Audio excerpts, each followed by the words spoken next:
WFM 91.7.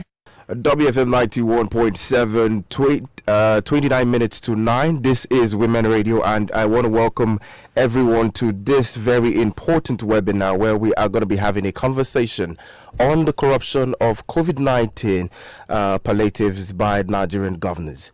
The outbreak and spread of COVID-19 palliatives pandemic in Nigeria caused the federal government to impose a nationwide lockdown in March, and that lasted to July 2020.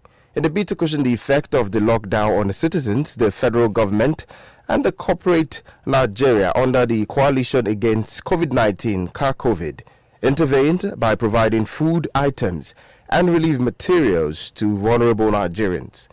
The palliatives distributed through the Office of the Federal Ministry of Humanitarian Affairs, Disaster Management and Social Development, led by Sadiya Farouk, as we have seen, were not fully distributed in some states, rather stored, as we saw these items being looted. However, the Nigerian Governors Forum, through its head of media and public affairs, Abdulrazaki Bello Abarkindo, said the state governors are doing their very best under the circumstances to ameliorate the needs of the teeming population.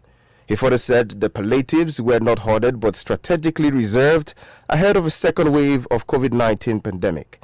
This has left the public questioning the motive behind this. On this note, welcome to this special webinar conversation on the corruption of COVID-19 palliatives by Nigerian governors. And I'm going to be joined in this morning by Kolawole Oludare, Deputy Director, Social Economic Rights and Accountability Project, SERAP. I'm also going to be joined in by Abiola Akinode-Afolabi, Founder for Women's Advocate Research and Documentation Center, Ward C. Nelson Kujumi, Executive Director, a Center for Social and Economic Rights, and Chioma Oyechunye Uko, Vice Chair, Nigerian Bar Association, Abuja. My name is Daniel Adaja, and you're welcome to this conversation. And to everyone joining us via Zoom and listening on the radio, this special webinar is currently being transmitted on our Facebook, on our YouTube platform also as we speak. I'm going to be waiting in a minute for us to connect with our guest. This is WFM 91.7. This is Women Radio WFM 91.7, and this is a special webinar conversation, and we're having a conversation around the corruption of COVID-19 palliatives holding by Nigerian governors. And this conversation, I'm going to be joined in by Kolawole Oludare, Deputy Director, Social Economic Rights and Accountability Project. Also, I'm going to be joined in by Abiola Akinode-Afolabi, and also we're going to be joined by Nelson Kujumi, and also by Chioma Uko, who is the Vice Chair for Nigerian Bar Association in Abuja. All right, I believe I can definitely see everyone right now, but I'm struggling with the audio.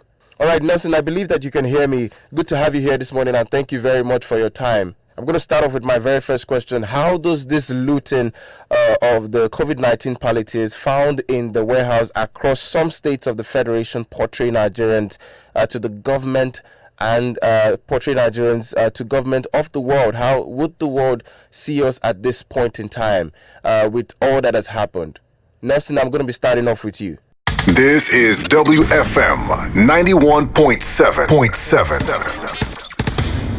Women Radio WFM 91.7. I believe everyone can hear me loud and clear right now. And if you're just joining us, we apologize for the technical issues that we're experiencing, but which has currently been resolved. Just once again, as we begin this conversation, if you are just joining in this webinar, the webinar is the corruption of COVID-19 palliatives by Nigerian governors, and Kolawole Oludare, Abiola Afolabi. Also, I'm also having Nelson Kujumi, and I'm also having Chioma Uko. I'd like to start off with, I think I can't get to hear Nelson anymore, but let me go straight to Kolawole Oludare. Good to have you this morning, sir. Good morning, man. Yes, thank you so much. Thank you so much for joining us.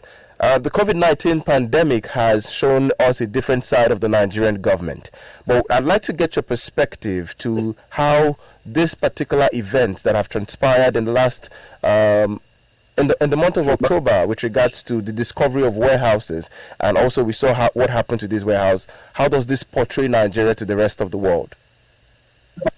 Thank you very much.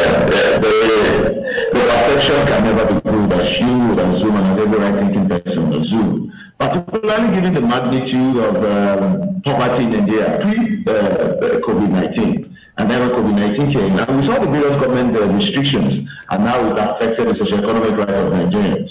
Transparency and accountability has never been a strong point as a government in Nigeria. And so when COVID-19 came, expectations were generally not as high as would be. And that is why at the forefront of what we have been doing at SERAP, we have been talking about ensuring that there is transparency and accountability in the spending of these funds, which it's quite a lot. And looking at what the COVID has brought in from private sector donations and even government loans, we have a loan of over $100 billion from the World Bank. And we cannot see clear details of how. So when those palliatives were discovered in the warehouse, it confirms the fears of the Nigerians all along that those each funds, the sums of money that have been allocated to COVID-19, and even the palliative may not be justified for being spent. So to the rest of the world and to any right-thinking Nigerians, it cannot portray Nigeria in a good light. And I'm yet to see any kind of call it positive reaction from government.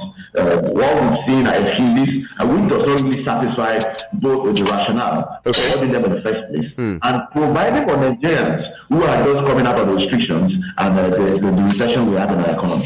What is your perspective, Kolawole, with regards to the government saying they were not holding the palliatives, but strategically were being reserved ahead of the second wave of the COVID-19? That's laughable.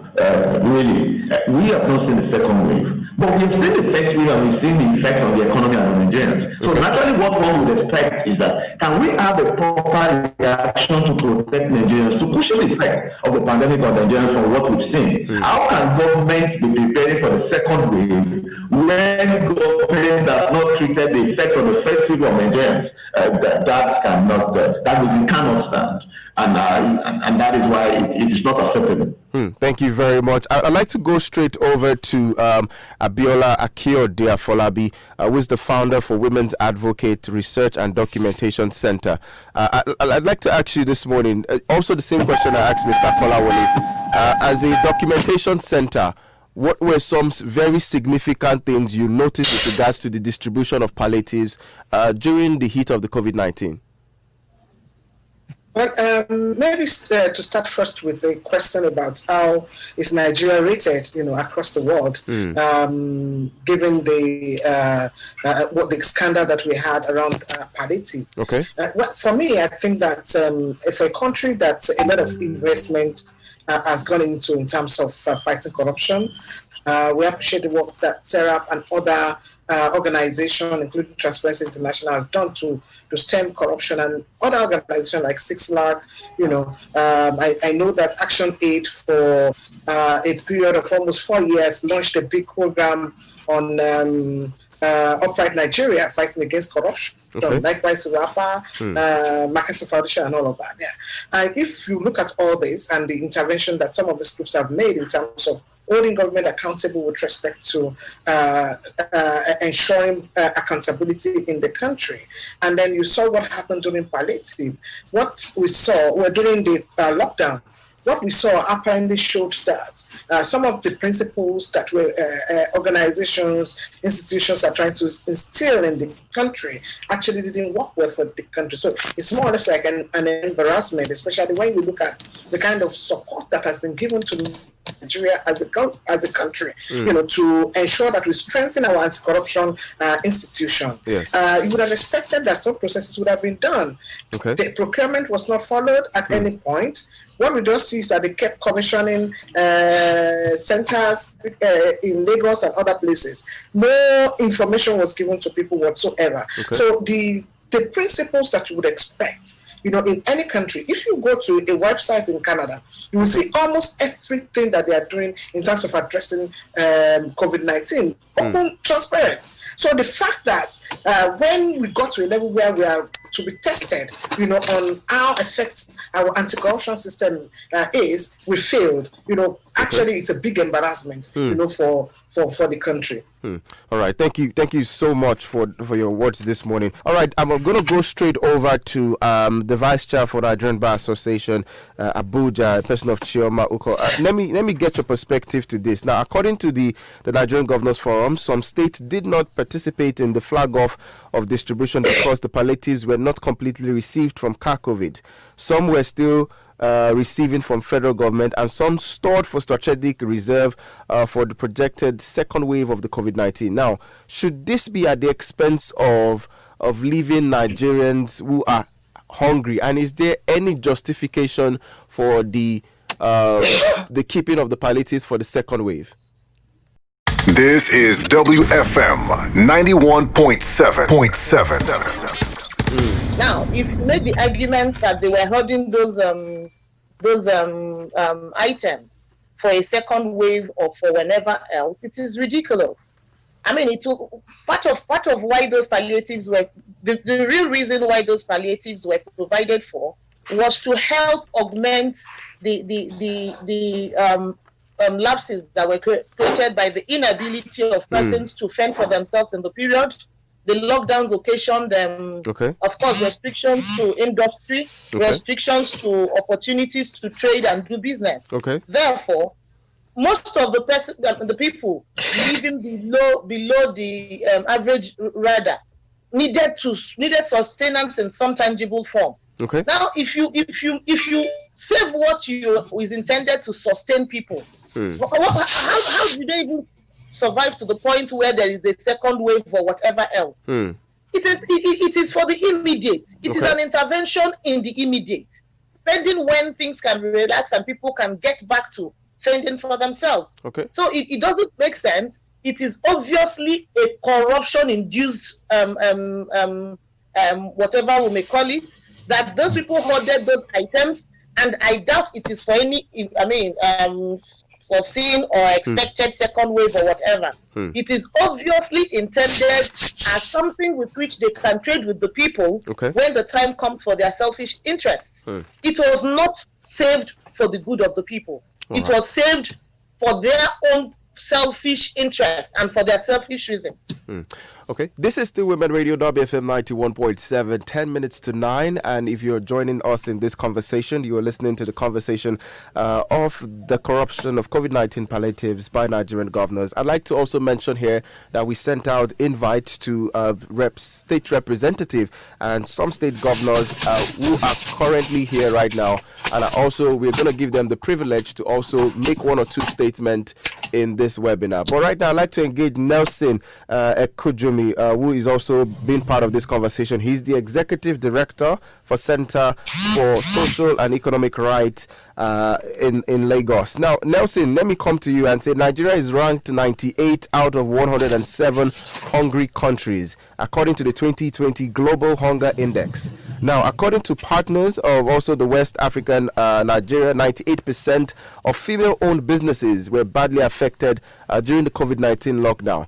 The hoarding of palliatives found in some states have been said to be a corruptible move to leave Nigerians impoverished. What are your thoughts on this? Yes, thank you very much. I won't want to jump to conclusion that it is corruption unless we have investigated it. Because I'm aware, and you all are aware, that the COVID-19 was a pandemic. That was novel to the whole world. Yes, and we had to adopt a quick fix approach. And the governments in some states that claim to have been holding, to have kept it for a second round, I don't think that is tenable. I agree with my other speakers. I don't think that is tenable because of the fact that, this was a pandemic, that left a lot of people financially and economically, stranded. And we needed those palliatives, to have been, distributed, to augment, their lack of income at that point in time. So the reason for keeping that palliative is not justifiable. I think they could have done better than that. But we must also be very cautious. We recognize that these people in government are human beings like you and I. And we have always made it very clear that people in government don't have monopoly of wisdom on issues. At times they could make mistakes. Okay. So for me, I wouldn't want to say they were holding it because they wanted to use it for a particular purpose, because I don't have that fact. But the fact I have before me is that it was being kept in warehouses. But in some states, distribution was ongoing. The distribution was aborted by the NSAS protest. I recollect that as civil society persons on the 14th, 15th, a lot of us in Lagos here received phone calls to the Lagos State from the Lagos State government to Adeyemi Bero Hall, and where we met a lot of other persons who were that project was being supervised by the Office of Civic Engagement here in Lagos, and we were told that the palliative distribution had commenced about 2 weeks before that 16th of October. And if you recollect that there was a ceremonial handover of palliatives from COVID to the Lagos State government on the 22nd of September. And from the reports or from the release from the COVID itself, that they contracted the products that they wanted to give to the state governments to private vendors. And if you look at the videos that went online when people stormed the warehouses, we saw 50 kilograms of rice and other products in bags. And the state governments, some state governments have come out to say, look, we were trying to rebag these products that we got at this point in time. And if you look at September 22nd to October 16th, where some civil society organizations in Lagos received deaths, I don't think it is up to a month. And also, we should not forget that distribution could have been hampered by the non-resumption of civil servants from grade level 7 to 12. You recollect that until now, those on grade level 13 and above were the only one coming to the office. The lower cadre officers were not on ground. And you and I know very well that the distribution would have been supervised by the senior officers, but the distribution itself would have been, conducted by the junior cadre of officers. So for me, I think we must be very careful to not to run down our government, even though I recognize that in this time we are all suffering from the deficit of trust. I want to believe that while they might have made some errors, I don't also want to, like I said earlier on. Hello? I can hear you, Nelson. Are you with me? Yes, I'm with you. Yes. I don't want to jump to the conclusion that it was corruption. I wouldn't want to do that, except if we can establish that fact. Because when people say they ordered, some people were even alluding to the fact that they were ordering it for 2023 election. And the question I threw out to some of them was that, can they hold this type of products? If you recollect, we have noodles. Can somebody hold noodles that the lifespan is very, very short? And even some of the products that some persons said they got, some of them had started getting spoiled. That says clearly, if anybody had that type of intention, that person must have been very satanic in his thinking. If you think you can keep such products that was meant for immediate distribution to 2023 or thereabout. Thank you very much. But be that as it may, I don't think people should rush to that conclusion that every Nigerian is hungry. You will recollect the video of the NCDC officer who was caught carrying some of these palliatives from the looted warehouse and was dismissed by the service. Can you tell me that officer who was in service, can you tell me that officer was hungry? The greatest problem we have, I think, is greed with humanity. I don't think it is about hunger. Because even from the time of Jesus Christ, people have always been hungry. If you remember the case of the woman with the alabaster oil, who poured it on his feet, and some people came and rebuked her, that, this oil is very expensive. Why did you pour it on the feet of Jesus? It could have been sold and the money given to the poor. And Jesus rebuked them and said, look, you always have the poor with you, but you cannot always have me with you. All right, Nelson, I'm gonna have to stop you there, but I'd like to come to Kolawole Oludare, and I want to quickly get an update on SERAPS in its petition to ICPC, where I asked ICPC to promptly and thoroughly, transparently, effectively investigate the circumstances surrounding the alleged hoarding of COVID-19 palliatives in warehouse in several states. I don't know if you can give us more clarity and update on that particular petition. Thank you very much, Daniel. Aside from the general, what is available in the public space, a response from the ICPC that complaint is being looked into, there is no other formal reaction. But we want to believe that the ICPC will work on it. The idea is to let ICPC do its work as a statutory agency of the government that does this kind of thing. So that the ICPC can investigate those issues and really come to a conclusion whether the auditing was intentional and who is culpable, and then the law will take its course. And we have done that as a responsible science organization, and we that the ICPC will take this up.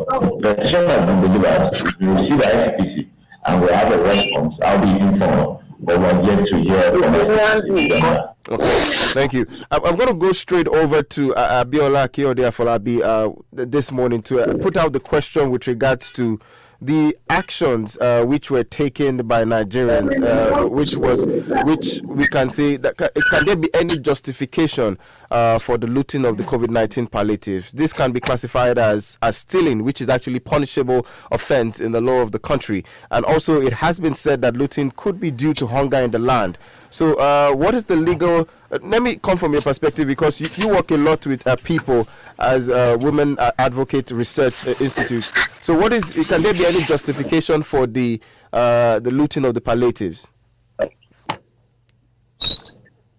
Well, I've been trying to see when I can use about 2 or 3 networks. I think network has been done this morning. So I'm currently using my phone. Okay. So I won't be able to use the camera.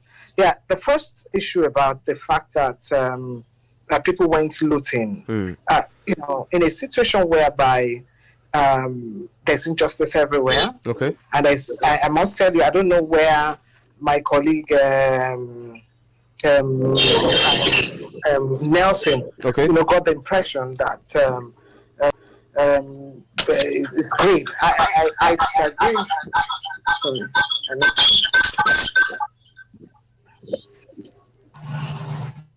Okay, while we allow you to quickly resolve. Okay. Can you hear me now? Yes, I can hear you. Switch to another one. All right. Can you hear me now? Yes, I can hear you. Okay. So I don't know why my colleague Nelson got the impression that this is great. The point is that people have been abused with a lot of impunity. The process of palliative started without information to Nigerians. People were very hungry, and I can tell you, I will work with over 6,000 indigent women during that period. Okay. We conducted a gender analysis of that election to see how the response to COVID-19. Sorry, I said election. To see how the response to COVID-19, affected women, particularly indigent women, during this period. Yes. And we had a program, which was a radio program, which we were using to respond to the issue of gender-based violence during that time. And I want to tell you, out of over 1,000 Nigerians that reached, different platforms on the issue of gender-based violence, they kept sending text messages that they were hungry. A lockdown started in the country when people were not prepared for it. They locked down the entire country when people were not prepared for it. Yes. Government does not have a register, where they can identify vulnerable group. Then they came up to say that they are giving vulnerable groups palliative. People were angry. People didn't have money. They didn't really have food. Okay. Then you are hungry with your children.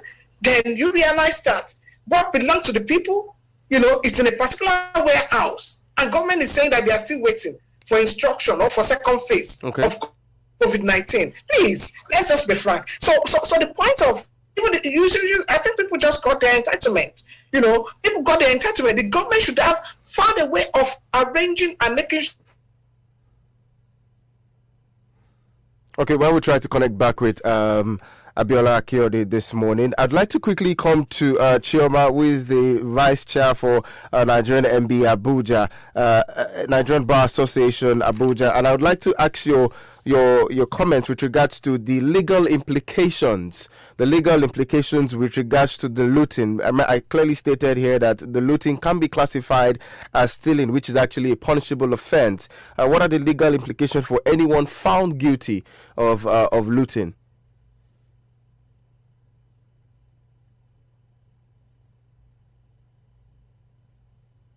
Okay, this is Women Radio WFM 91.7, and I'm sure my guests are having some technical issues. They would definitely be able to connect back in a minute. But if you're joining this conversation, please do well to please turn off your mic, put your microphone on mute. It would help us to have a very seamless conversation. And like I said at the very beginning, we sent invite to representatives of the government and to some state governors who are going to be part of this conversation also. And at a certain point in time, I'll be giving instructions on when to let the representatives speak. Chioma, are you ready for me? Yes, I am. Okay, so my question again is, I spoke with regards to the action which is categorized as looting, which is punishable by law, which can be put under stealing. What are the legal implications of this particular act?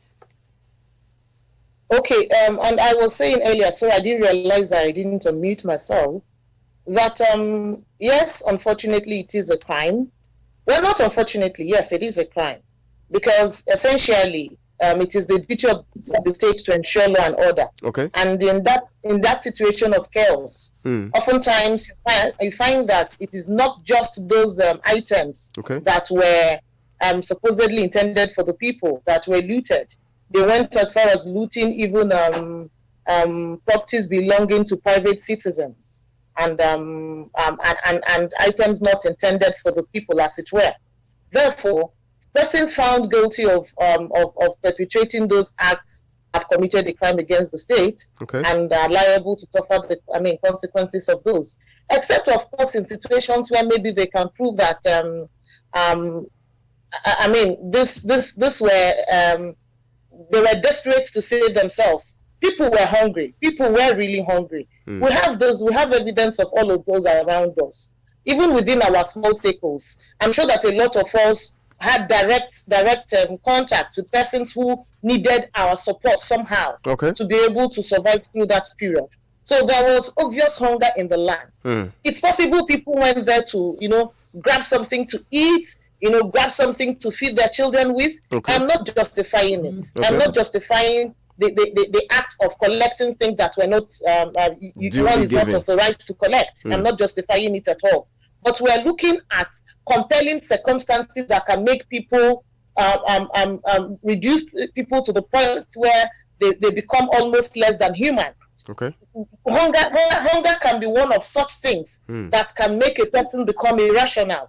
And if the person is hungry to the point where the person needs to drink water, needs to eat some bread, needs to sustain himself or herself somehow, I think that can be a justifying situation. But then again, I have clearly said it's a crime for one to even, whether you call it stealing, whether you call it burglary, whether you call it breaking and entry, because they did all of those. Why we call it looting now is because it happened in the situation of a civil arrest, but that does not justify the collection, the looting of items that people were not authorized to collect. So yes, I'd like to engage you further, and let's look at it. One of the things the government or the Nigerian Governors Forum categorically said is, I'd like to read that part out to us all over again. The Nigerian Governors Forum, through his head of media and public affairs, actually stated that the state governors are doing their best under the circumstance to ameliorate the needs of the teeming population. He further said that the palliatives were not hoarded but strategically reserved ahead of a second wave. Let's underline the possibilities of a second wave of the COVID-19. We are aware that some other parts of the world, as we currently speak, are going through their second phase of lockdown. We're seeing economies that opened up pretty early are going back into a lockdown. Could there be justification for what the government had done? Sorry, my challenge with that, the problem I have is, how are we able to trust our government? What does antecedents show us? Many of us have heard and read about the volumes of interventions government has made. How do we verify that these interventions were indeed made? I do not know of any person. I'm talking of myself now, personally. I'm talking of Chioma. I do not know of anyone who have enjoyed any of the interventions I read about that government is doing. That does not mean that of the about 200 million Nigerians because I don't know one doesn't mean there are no ones. But how can it be that these things happen and we can't verify them? Dr. Kyode made a very good example of how these things are easily ascertainable in other climes. By a click of a button on internet. You can trace and find some of these things. Now, how do I believe you that you are saving something for a second phase when I do not even see or feel the effect of whatever it is you did in the course of the first phase? We have heard sums that has been mouthed by the Ministry of Humanitarian Affairs and the rest of it. Monies has been said to be released to persons. We have also heard stories of people who said, okay, yes, they came to us, they gave us some stipends, but after the photographs, they collected it and gave us lesser sums. Now, because of all of these things we hear, because we are unable to trust our government, how is it possible for me to begin to believe that these things were being kept in view of a second wave? I'm sorry, I'm unable to believe it. All right, I do not trust it. Thank you very much. I'm going to be engaging Abiola Akiode back. I believe she's back with us. Good morning to you. Good to have you back. Yeah, thank you. Can you hear me? Yes, now? I can hear you, and I want to really thank you so much for deciding to still struggle with the network and be with us on this conversation.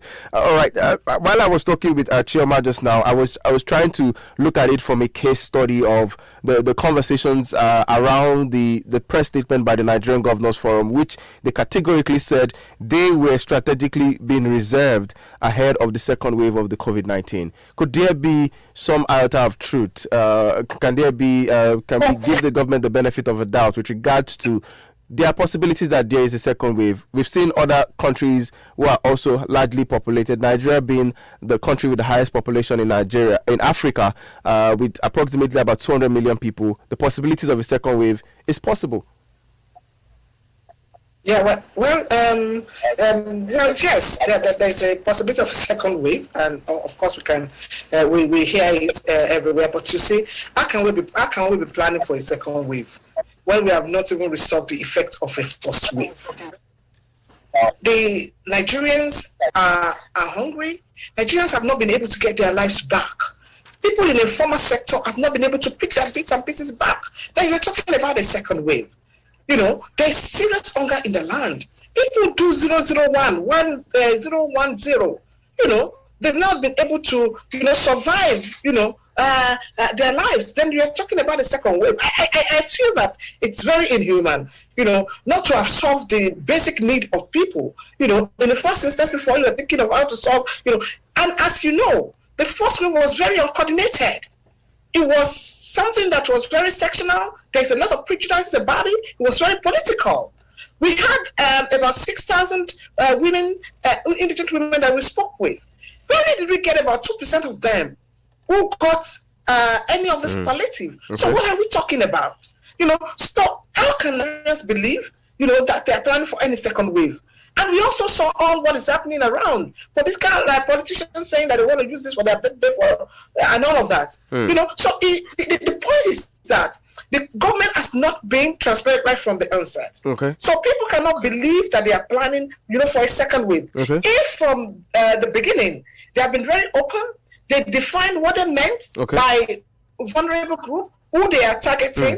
We know in some states they have a group of elders that they have on a register. Yes. So if they're saying, these are the people that we want to give first, and we give this person group of people second, we don't have that communication with the government. Let me pause you there and quickly people ask also know where the palliative were being shared, at the first wave. So my point is that it's not fair to start planning for a second wave when we have not resolved, the impact of the first wave on the Nigerian people. Okay. People are hungry. People can't get their lives back. Okay. Let me come back and ask you, as the founder for Women's Advocate Research and Documentation Center, how would you, who are the individuals you would categorize? Were we able to really categorize and define who the vulnerable groups of people in the country were? If you look at it from the vulnerable, it's a very broad statement. Okay. All Nigerians are vulnerable anyway, as the result of one thing or the other, whether it's psychological or whatever, But you would expect that we would target people who are much more in need. And there's a bulk of these people in rural area. Most of the distribution that you see, we see them more at the center. We didn't see how that cascaded, whether there was a plan, of how this will cascade to people who are in rural communities, who cannot afford food, who are locked down, who cannot go to their farms, who are living, from mouth to mouth. And women represent, 70% of the people who farm in the land. And so what happens when they farm, they go in the morning, get vegetable and food for their children. So by locking them down, that means that they will not be able to do that, for that period of lockdown. Okay. So one would have expected that we would have a criteria that we will use, to determine vulnerability in this country. Yes. They said they have a national register, but that national register was not open and was not useful. And that's why you see where palliatives were even being distributed at any point. For example, in FCT, you saw how people went, it became very coordinated and very rowdy and very chaotic. So my point is that it's important as a way of responding to corrupt practices, that things must be done properly in the country. The country must be able to define what vulnerability means. Who, up to today, we don't know who they are giving the money, the funds to, the palliative to. There's no register, there's nothing to check. This is a chaotic situation. So planning in this manner for a second wave, when we have not resolved some of the challenges in the first wave, then appears very ridiculous. I don't think that the NGF seems to be very responsible in that direction, and that's why Nigerians cannot trust whatever plan that they said they have for the second wave. Thank you very much. 14 minutes past 9. This is Women Radio WFM 91.7, and if you are just joining this conversation, we're having a conversation on the corruption of COVID-19 palliatives holding by Nigerian governors. And my guests, I just want to mention all of them again. The Deputy Director of Social Economic Rights and Accountability Project, SERAP, in person of Kolawole Oludari, Abiola Kiode Afolabi, Founder, Women's Advocate Research and Documentation Center, Nelson Kujum, Executive Director, Center for Social and Economic Rights, and Chioma Uko, the Vice Chair for Nigerian Bar Association, Abuja. Let me come to Kolawole Oludari, and let's begin to talk about some of the fundamental issues that are being leveraged upon with regards to the COVID-19 palliatives, which is corruption. From the part of SERAP, how would you describe or how would you analyze the situations that have enabled corruption to thrive in the country? Or what could be fundamentally wrong with the country that has allowed corruption to thrive? Thank you very much, Daniel. At the heart of all this is transparency, lack of transparency and accountability. Now, lack of transparency and accountability may not necessarily mean corruption. That must be understood. But everywhere we have the absence of transparency and accountability, naturally, it is prone to corruption, and whatever is known is prone to abuse. And that is one of the core and fundamental issues we've had in Nigeria. And that itself affects how the government at all levels communicates to the people. And that is what I've had they said about can we have clear lines of communicating to people about what governments want to do, how it's done? Can we have elements of social register broken down? And what are those scientific means where they are right at people in the demographic that constitute the national register? And those are elements of transparency and accountability which goes to how government shares information with people. But what we have most times is we hear about budgetary allocations whenever project is being passed in the National Assembly. And we hear budgetary and we hear loans amounts being approved by the National Assembly. We saw the loan approved by World Bank of Nigeria, for instance. But that does not translate practically to benefits in terms of economic rights of Nigerians. And then there is that mismanagement of information about who is getting what, how it is being spent. Okay. And that is what leaves you for the conjecture to say it is corruption. Okay. Yes, it might be corruption in most cases. Okay. But because there is transparency and lack of accountability in management of public funds, yes, it affects everything government does, and it just widens the trust deficit. For instance, this year alone, and we are in November now, SERAP has issued more than 200 freedom of commission requests to various agencies of government, including to agents of government about paying of COVID-19 funds. And we have not had any response. And that's very important. Thank you. It's funny let me quickly pause you there. Request for information. Information is just what we're asking for. So we're cooperative against Central Bank of Nigeria, against the FTDC, against the Minister of Health, all because we need information about COVID-19 for to be managed. All right. And in the absence of that framework, and Nigeria is a signatory to most of these conventions, including the OTP, Open Government Partnership, where we've signed on to fiscal response and access information as a core part of what we do as a government. So within this opacity in government, this allows corruption to thrive, and it allows citizens not to trust government. So what government needs to do to solve the problem, first and foremost, is to be transparent in government activities, right from the budgeting process down to the implementation of expenditure and procurement. Okay. We have an open contracting platform on the period of public procurement. How functional is it? How updated is the information on that side? And it was across board. And that itself is a problem. So while it may not necessarily be corruption, the absence of transparency and accountability itself is a challenge that we have to thank you. We have to surmount in this country. Thank you so much, Kolawole. But right now, I'd like to quickly allow the attorney Mike Essien from Nigerian Diaspora Organization US chapter to quickly weigh in on this conversation that we are having on the corruption of COVID-19 palliatives by Nigerian governors. Good morning to you, Mike.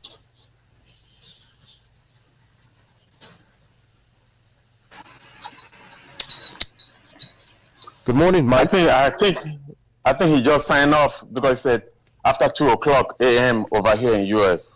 Oh, there we are. Okay. Thank you very much. I'm going to try and see if we can get him back to be part of this conversation. But special thanks to everyone who is joining in on this conversation from wherever you are listening around the world. The conversation this morning here in Nigeria, Lagos, Nigeria, is the corruption of COVID-19 palliatives holding by Nigerian governors. It's 19 minutes past 9. Let me quickly come to Nelson.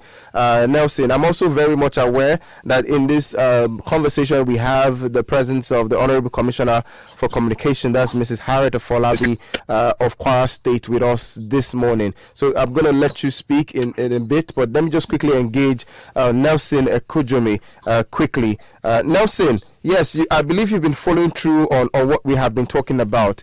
And Kolawole leveraged on something which he spoke about, the fact that transparency and accountability.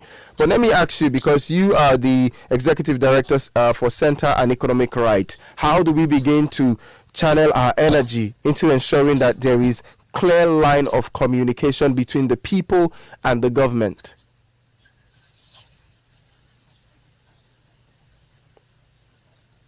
Hello, Nelson.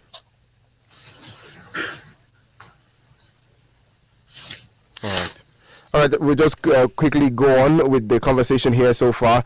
And okay, I would like to come back to, let me go straight to Chioma. Chioma, and I'd also pose that question to you on what we need to do to begin. How can the government be part of this clear line of communication? How do we begin to? Because a larger chunk of what Mr. Kolawole said is regards to transparency and accountability. Or do you feel that there are other things that are fundamentally wrong that have allowed corruption to thrive? Okay, well, he fairly well addressed it. Okay. And I'll say that easy ways of getting, good channels of communication between the people and the government.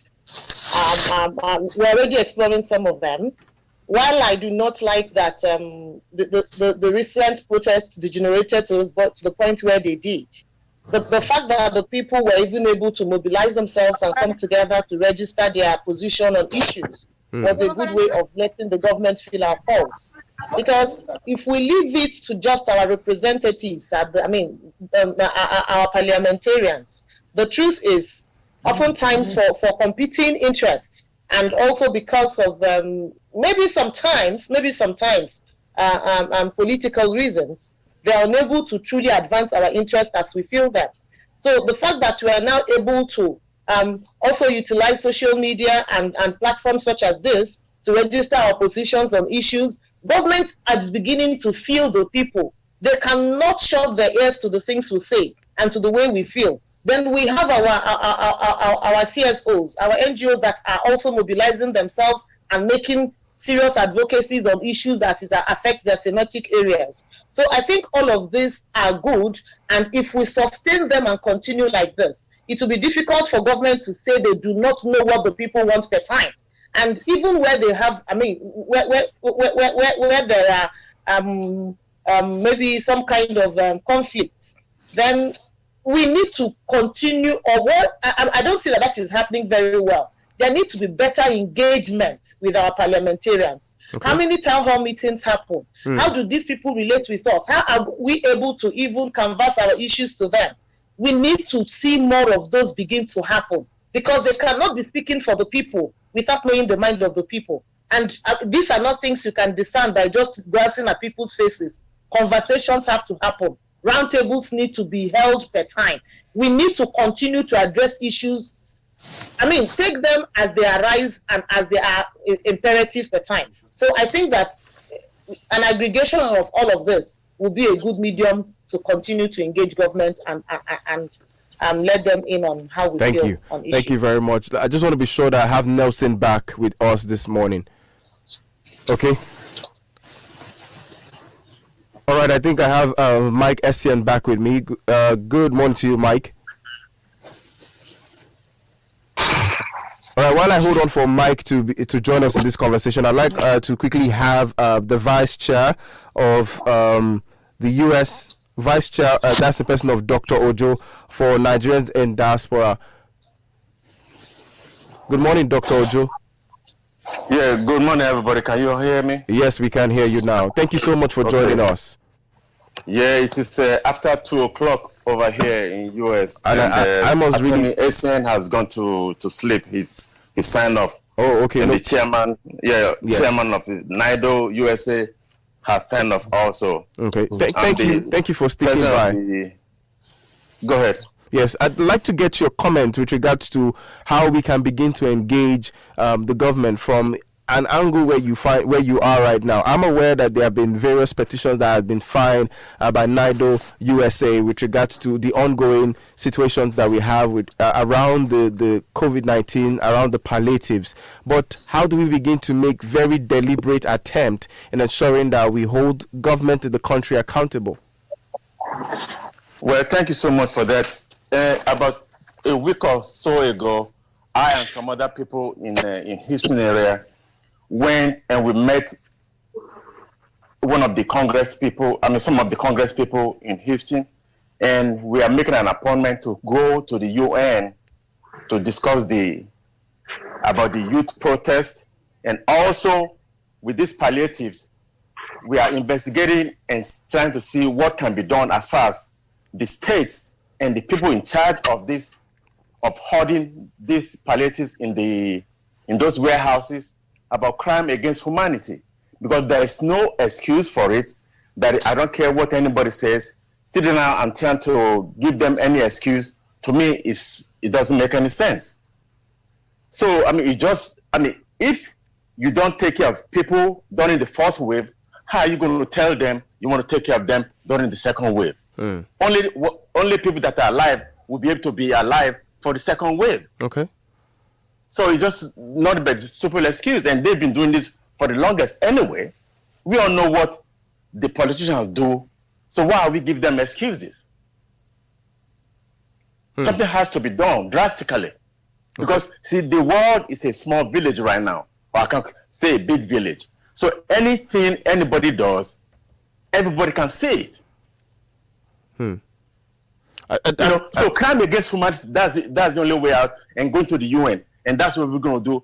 Myself and about 5 other people will be going with some Congress people to go to New York in the nearest future. Okay. To deal with the situation. So how do we ensure that this transparency, because I understand your stance now, that you are of the opinion that the government had not just kept these palliatives for a second wave of the coronavirus. You think it's a crime against humanity. But if we begin to address the circumstance around the situation of things, and one of the things that we have identified here is that there is need for better transparency and accountability. What would be your recommendation, which would be my last question for you, on how we can achieve transparency and accountability with governance? Well, you see, when you catch them in one hand, they'll pull their feet out. You see, so it's a game they always play. You always have to watch them. So trying to give them any excuse, to me, trying to give them excuse or trying to give them the benefit of the doubt See, you'll be shooting yourself in the foot. You cannot give them any break. You can't. All right. Thank you so much for your time. And I want to say thank you so much for sticking by us at this time, which you should be resting. And thank you for being a very concerned Nigerian. Thank you so much. God bless. Bye-bye. All right. Yes, and still heading back into the conversation, 27 minutes past 9 on the radio. This is a very special conversation on Women Radio 91.7, and we're having the conversation around the corruption of COVID-19 palliatives being hoarded by Nigerian governors. And I want to quickly engage Abiola Akinode Afolabi quickly with regards to what must be done going forward. What must be done going forward with regards to where we find ourselves? Because we have tried looking at the problem, we have identified these problems, and we need to start looking forward in connecting better with the government, in ensuring that there is better accountability with the government. What do we need to do? Yeah, well, thank you very much, and I think that's the place that the conversation should go, because we've been with a problematic governance system, for a while, and that's why you see that people get frustrated. I would actually blame the government for all manner of lootings, beyond the palliative, also the looting that took place on the streets of Lagos and also in other countries, in other states. The truth of the matter is that people were pushed, to the wall, and that's how people react when there's a whole lot of impunity. The first thing that I think is that there's a need for us to strengthen institutional accountability. One of the things we're struggling with in this country is sustainability. Even when they invest technical capacity, on people who are supposed to work in anti-corruption institutions, you will see that there is a problem of sustainability, because it also has to do with the individual in the leadership. If there's no political will by the person leading any institution, whether it's ICPC, whether it's EFCC, whether it's any institution that is supposed to respond to corruption, it failed whatever investment that we have in it. So there's a need for us to marry the issue of political will, with the capacity of the institution to be able to address, the issue of corruption. Thank you. Then secondly, okay, there's a need for more open and transparent budgeting system in this country. There are procedures that needs to be taken into account at every point in time. Okay. The procedure of procurement. Some of the things that we saw in big cities, in Lagos and other places, we didn't even hear about how those things were procured. So there's a need for much more open, transparent contracting procedures and all of that, which must be part of our system, so that whether there is emergency or not, if those procedures are properly laid down, we will not circumvent those procedures, to our own advantage. So that's about institutionalization. So the issue of budget too. Nigerians must participate in budgetary process. It must be open. They must communicate with us. They must understand the needs of the people. If they don't understand the needs of the people, the budget will go the other way. The people are going on the other way. And I think that's the problem that we have. Now, thirdly, one important thing is also value reorientation. Okay. We need to invest in reorientation of the Nigerian people. The norms must change. Our culture of accepting corruption as normal, must change. So we need to invest in that. And I think that goes to every one of us, from civil society to religious leaders, to traditional leaders, to so-called politicians that are on the street. Okay. We must ensure that one of the things that politicians must play through, before they even get our votes, must be accountability not to be corrupt. It's very important. So we need to re-expand our conversation on corruption.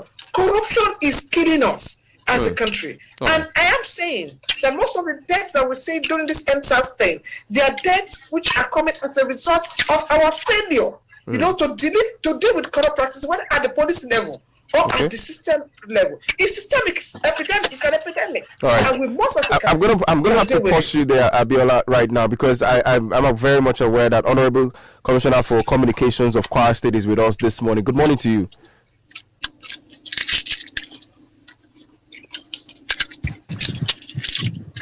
Good morning, sir. Good morning. Thank you so much for being part of this conversation.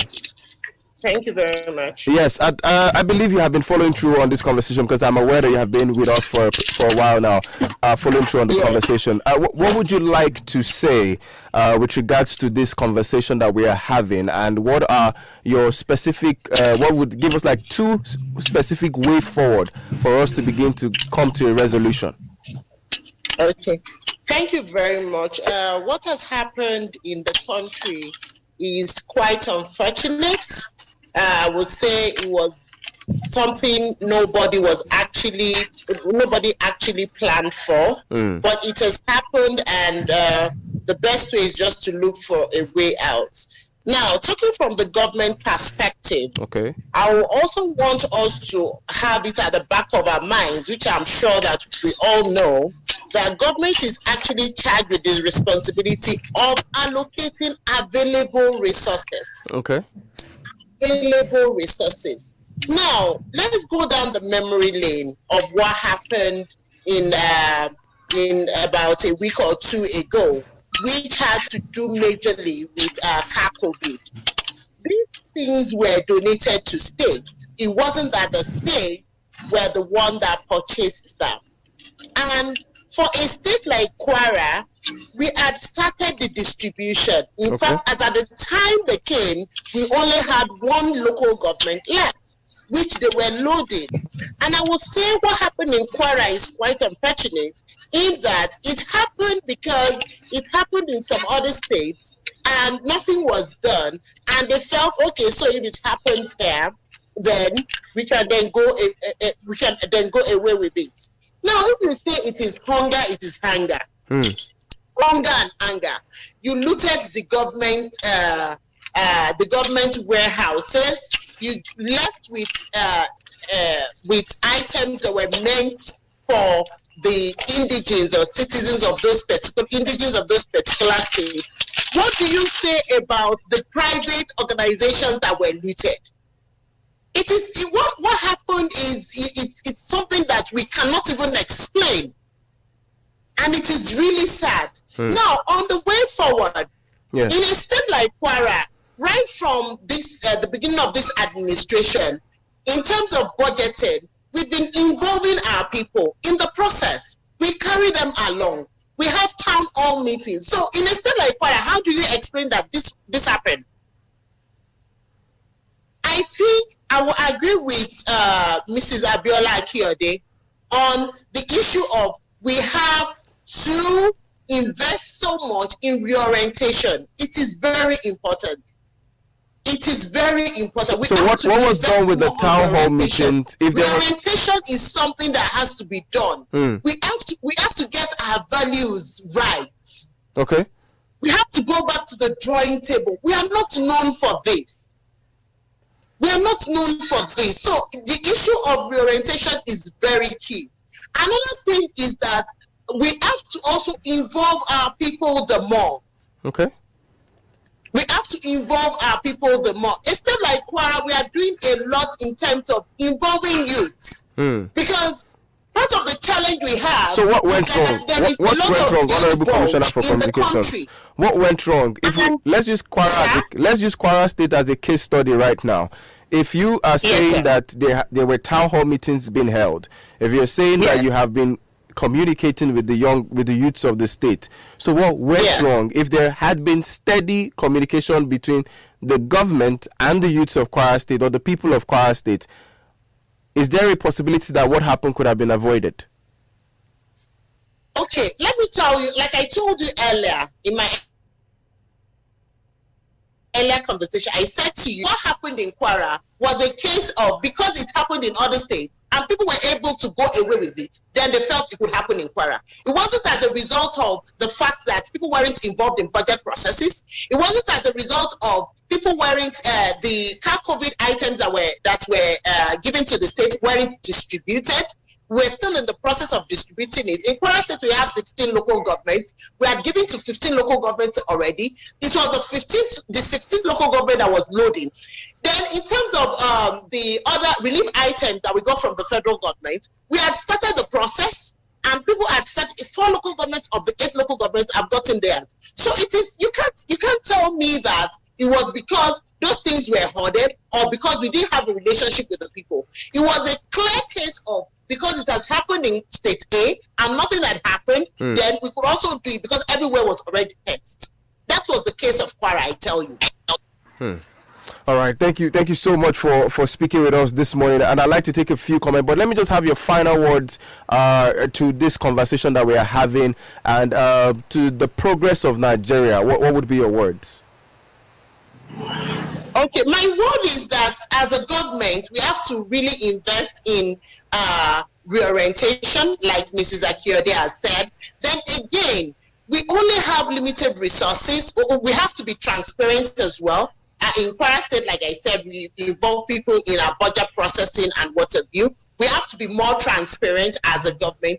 Then as people, we have to be patient. Yes. Please. All right. Patience does it. We have to be patient. Yeah. Thank you so much. I'd like to engage some other guests that we have here today. And like I mentioned at the very beginning, we sent out invite to a couple of representatives and also to some government offices also to be part of this conversation. I'm very much aware that President Women in Politics Forum WPF in person of Ebere Fendu is with us in this conversation. Good morning, Ebere.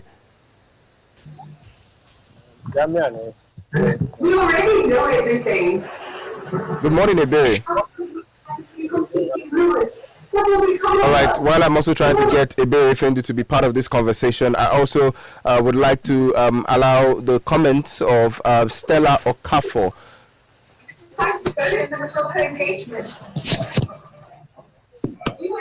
Hello. Hello. Thank you very much. Can you hear me? Yes, I can hear you very loud and clear, Stella.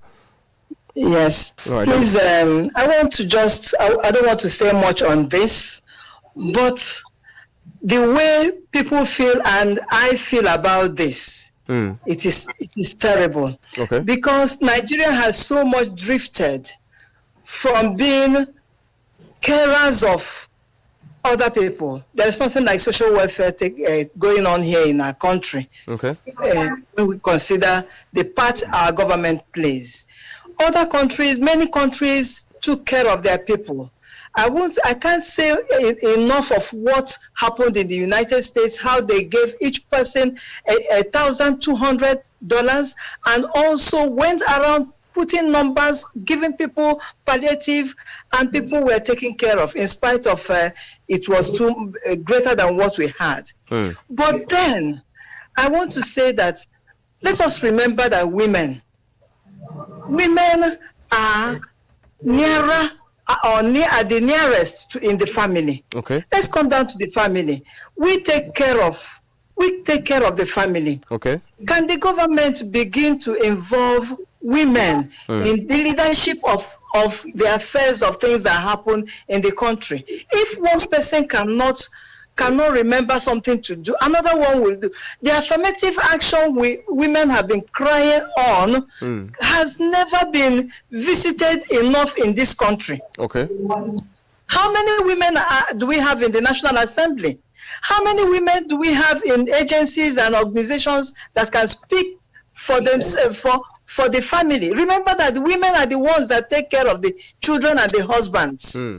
And when you look at something like this issue of palliative, Madam Commissioner has mentioned that they are still waiting to distribute things that were collected. I'm disappointed because these things should have been out of priority, should have been key number one. Okay.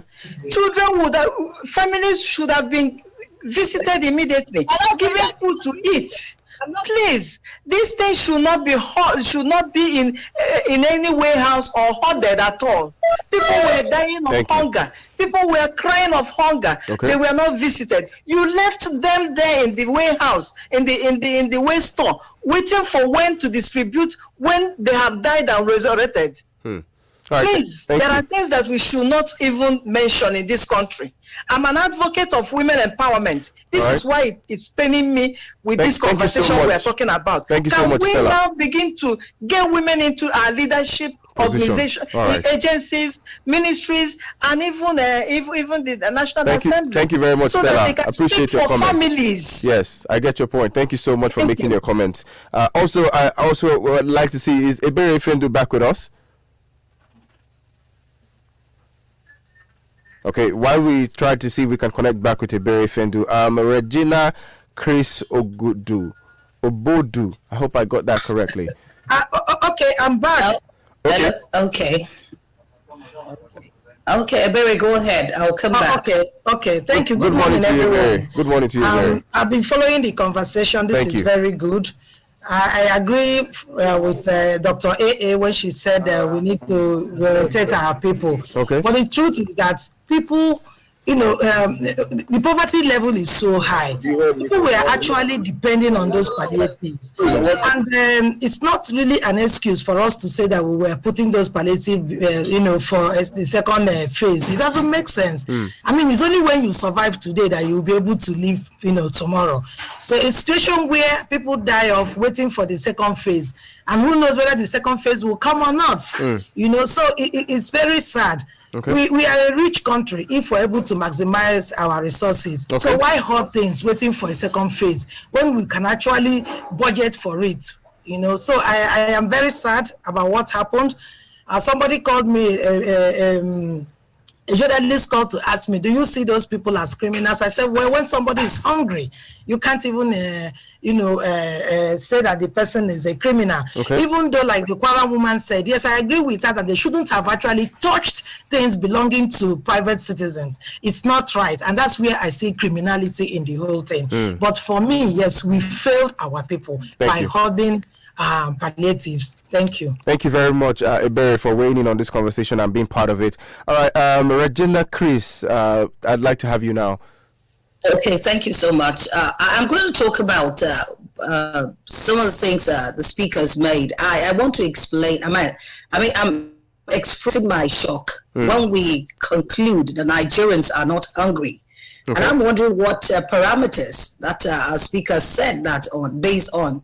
Okay. Because when you assume the Nigerians, because you see few people eating and then you conclude, that becomes quite, to me, is disturbing. Okay. If Nigerians do not realize that almost 70% of the nation is hungry. Okay.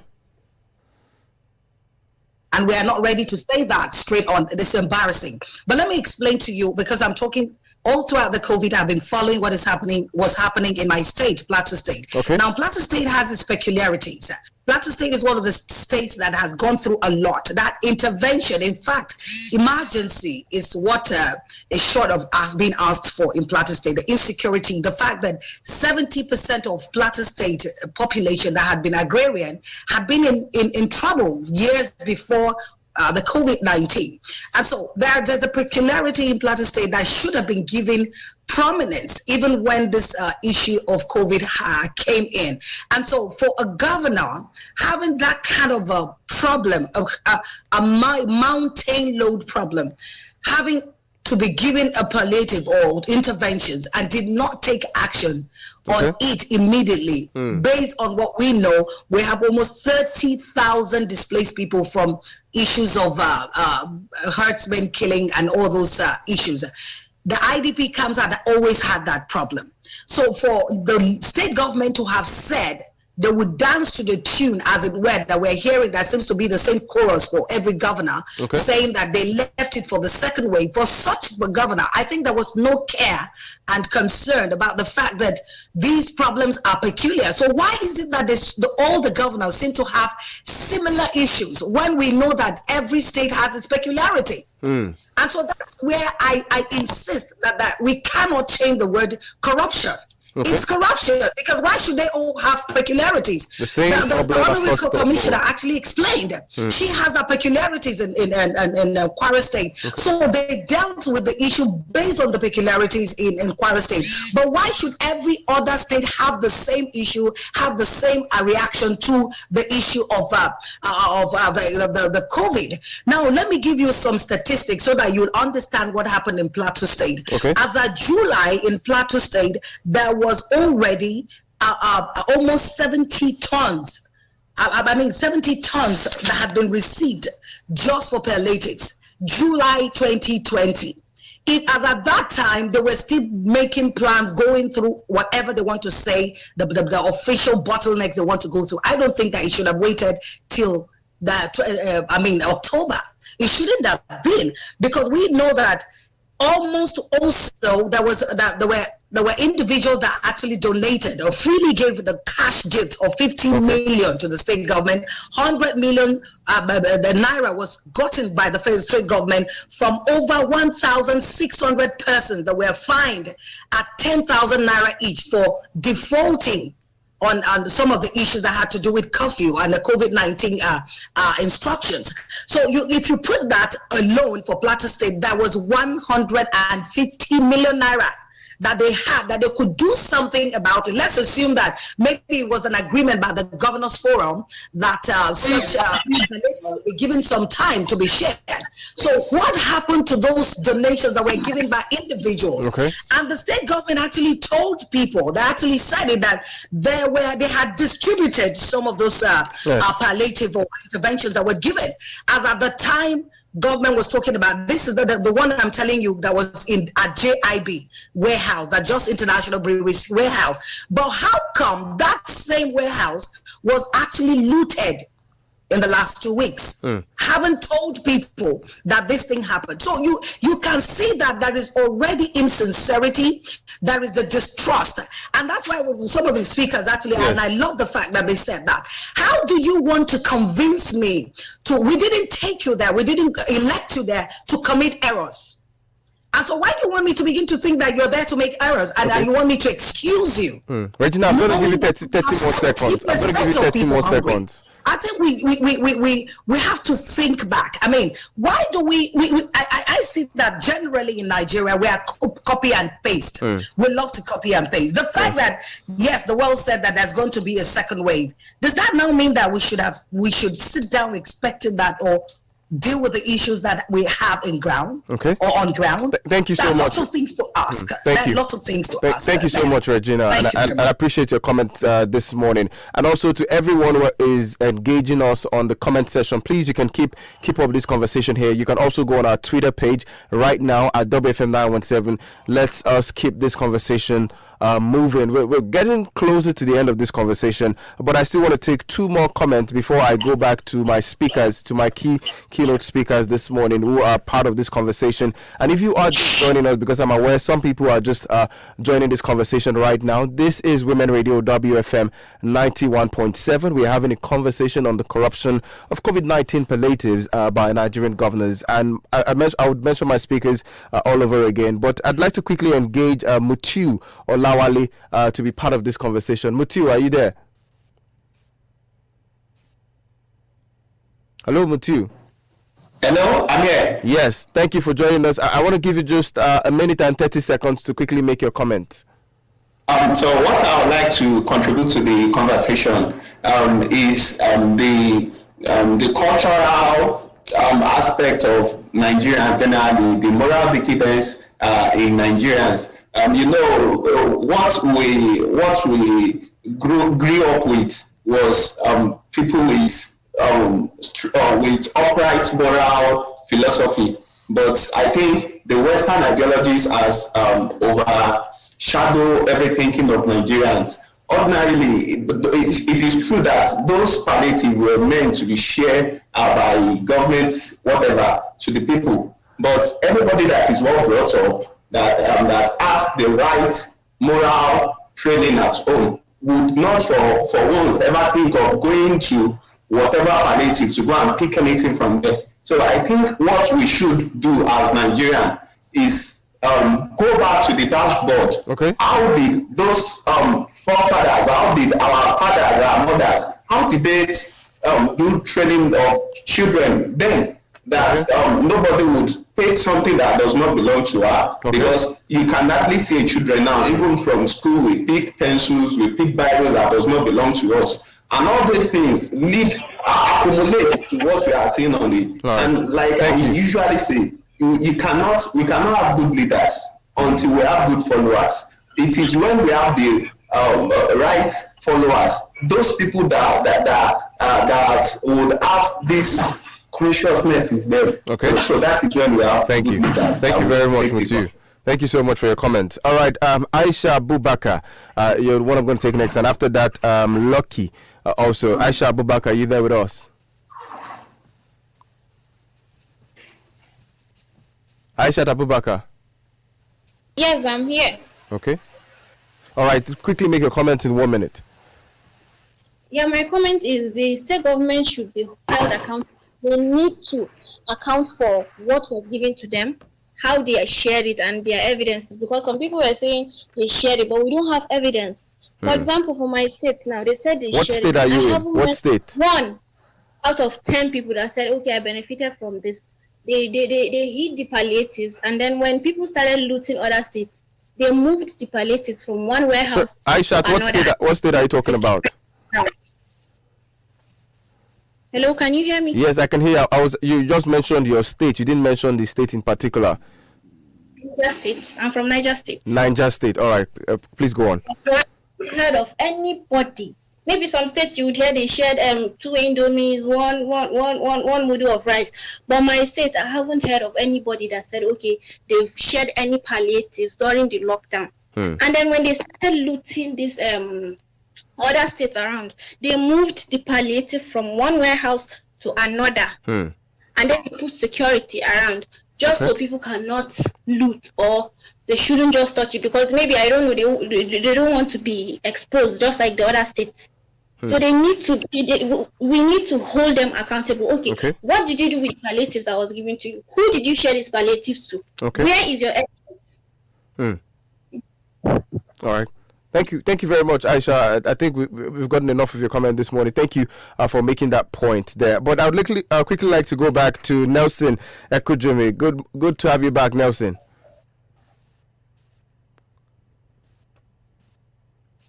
Hello, Nelson.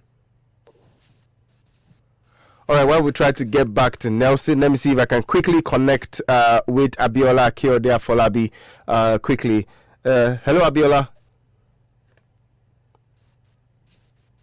Yes, I'm here. Yes. All right. Yeah. So while some of our guests were speaking, I thought of a particular question which I'd like to ask. Are you of the opinion that the lack of proper inclusion of women in the palliative distribution has led us to the current situation that we are dealing with right now? Yes, I believe it contributed to it. When the whole conversation of COVID-19 started, women were actually excluded. And from the research we did, even at the community level, in terms of decision making of who gets what, or who the palliative should go to, women were marginalized in the whole process. So, and the inclusion of women would have, to a large extent, broadened the discussion, knowing fully that there's what we call the feminization of poverty. Women are always the poorer, of the poor. So if they had been included in the conversation, during this period, maybe that would have helped, in getting as many people as possible to benefit it. But the government, just as somebody mentioned in the chat right here, there is a disconnection between the government, and the people. Thank you. And for the Kwara State Commissioner, yes. Well, it's unfortunate that you believe that you were trying to get things to people, and that you think you are connected to the people. The truth of the matter is that what happens beside you, your neighbor, with your neighbor, might actually affect you. So maybe that's the situation in Kwara. Thank you. But by and large, I think that one major lesson that as a country that we are picking from this is that we need to connect more, with the people. Thank you. And that's what it's good that people have decided to Sorosoke, and I hope the Nigerians will continue, to Sorosoke and move from Benudake to make their voice known at every point. Let me connect back with Nelson. Nelson, are you there with us now? Hello, Nelson. I think I have Nelson back. Hello, Nelson. Okay, while I still try to connect back with Nelson, I'd quickly like to go to Chioma. Chioma, I'd like to ask a question. If there could be any justification for some things that have been going on. There's one of the comments I'd like to read out to you. It says, can we please address the issue why politicians are using palliatives meant for the people as political pawns being shared on birthdays and election rallies? There is no justification for any of those. It cannot be excused. And I mean, even without that particularly happening, the way when the people see the ostentatious display of wealth of mostly of our political actors, when the people see the opulence with which persons in the corridors of power live, it leaves much to be desired. It fuels in the people some kind of anger that makes them feel that what is intended for the general is being enjoyed by the few. And these are the few who are put in trust to oversee our common resources. And when they further exploit these positions by using what is otherwise ours, what is ordinarily ours, and extend them to us as tokens, some kind of benevolence, it's quite provoking.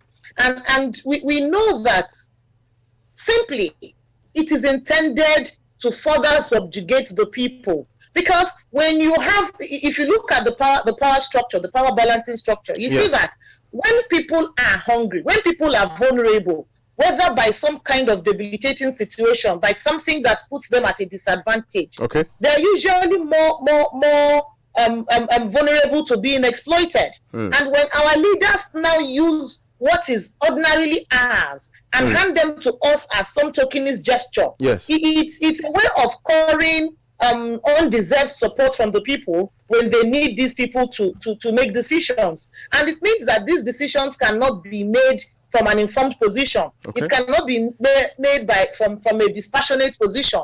It's made from the point of, okay, since, I mean, if we vote him, he gives us 4,000 naira. If we support him, he gives us a carton of Indomie. If we hail him, if we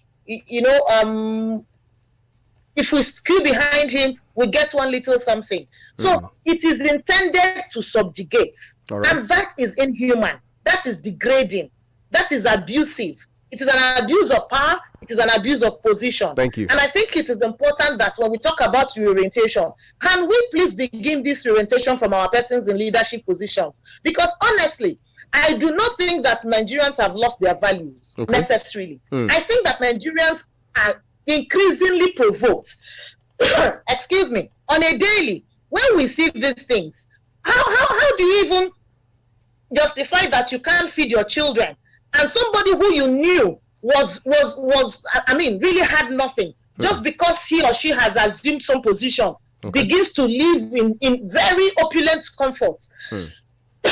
Excuse me. It makes us feel like it is ours. What they have kept, what they are appropriating, is meant for the general. So the people are provoked. And in a provoked state, once a person is provoked, the person now goes beyond reasoning. The person begins to act outside value system. Chioma, the person begins to I'd like to tell you thank you so much for your words, and you have made a very valid point that Nigerians have not lost their values. But I'd like to hold your thoughts there and quickly go to Kolawole Oludare, Deputy Director, Social Economic Rights and Accountability Project. It's 10 o'clock on the dot, and this conversation has to come to a wrap right now. So let me come to Kolawole Oludare.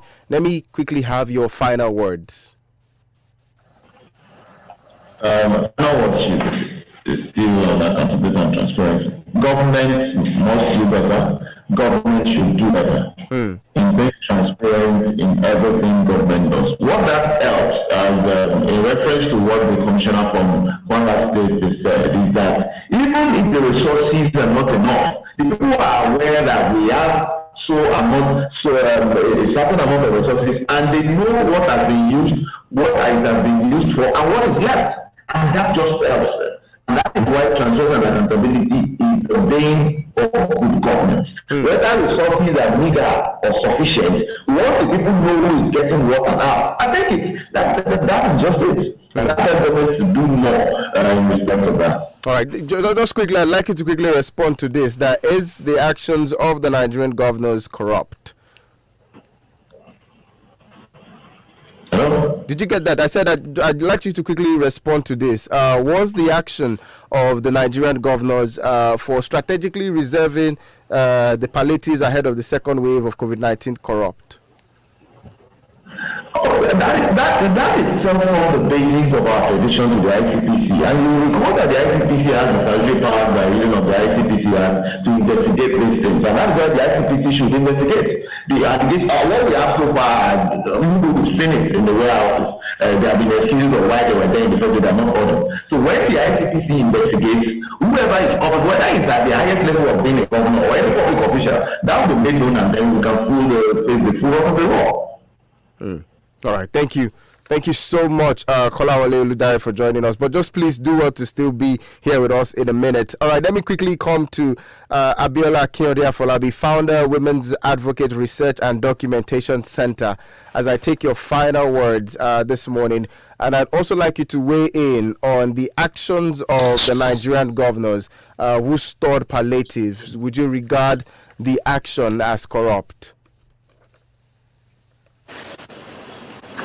Well, I think that the action, it's as I said, it's inhuman, and I can't say whether it's corrupt or not, but it is inhuman. It's misplaced. It shows that they're disconnected, with the people, and I think that's important because the palliative that they are holding, has not even gotten to people in the first phase, to start talking about the second phase. Okay.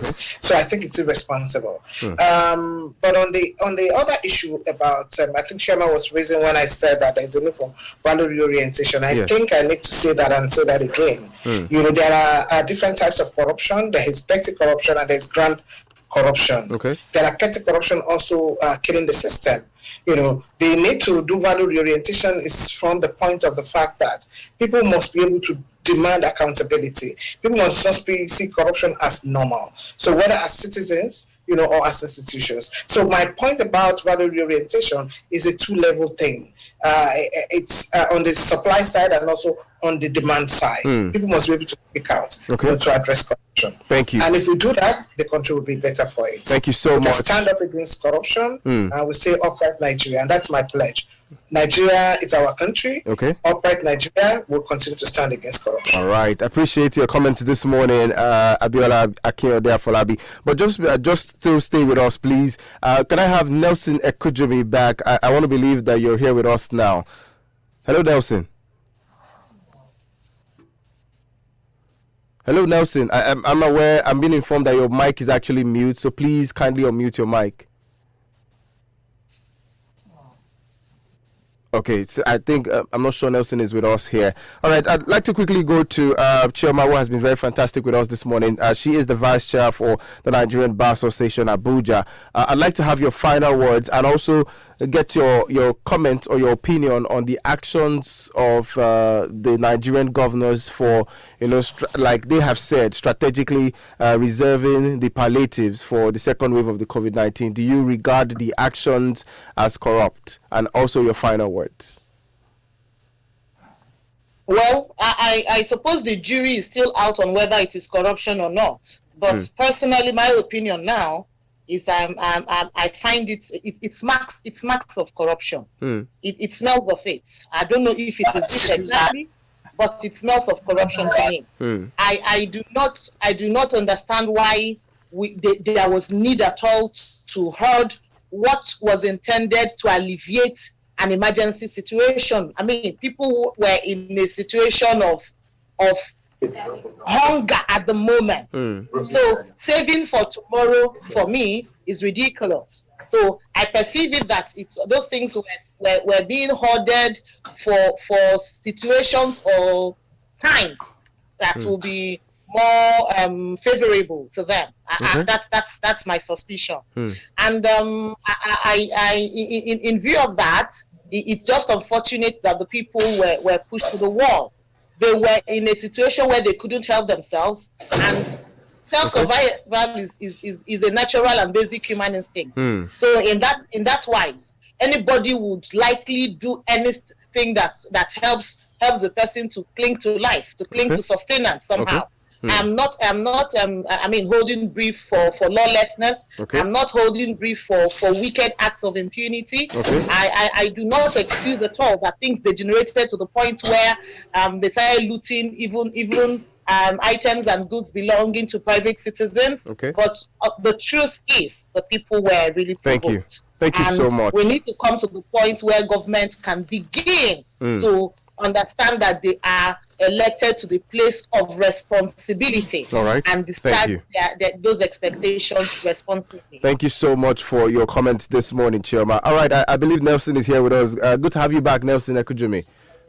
Thank you for having me. I'm back. Yes, and a lot has happened. I'm sure you have been following, and I've been seeing your comments on the chat section of this this conversation. But I'd like to have your final words and also your reactions to the description of the actions by the state government holding on to palliatives, or like they have said, strategically reserving this palliative for the second wave of COVID-19. Has been categorized as corrupt. Do you also see it as a corrupt act? Well, like I said when I started the interview, I wouldn't jump to the conclusion that it's a corrupt act, because even the word urgent, I need to do a research to find out when those palliatives go to those warehouses and to be able to determine if it can qualify to be called urgent. And I'm very happy that my co-panelists also have been very careful with the choice of words, referring to it as a holding. But be that as it, I think it is important for us to recognize that. I think this will serve as a lesson to those at the end of our affairs, that in the discharge of their responsibilities to the people, there's a need to involve the non-state actors.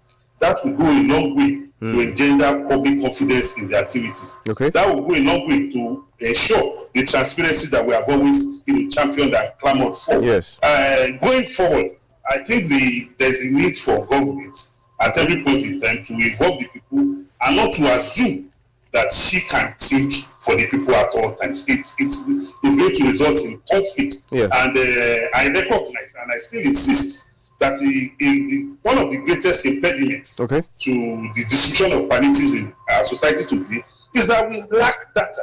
We don't have the statistics of people living even in our neighborhoods, even within our communities. We don't have the data, and that also is one area that we ought to look into as a people, so that next when we have such emergency, because the COVID-19 was an emergency, and that is why I said I won't jump to the conclusion of calling it corruption. I'll bring it to the conclusion of it could have been an error.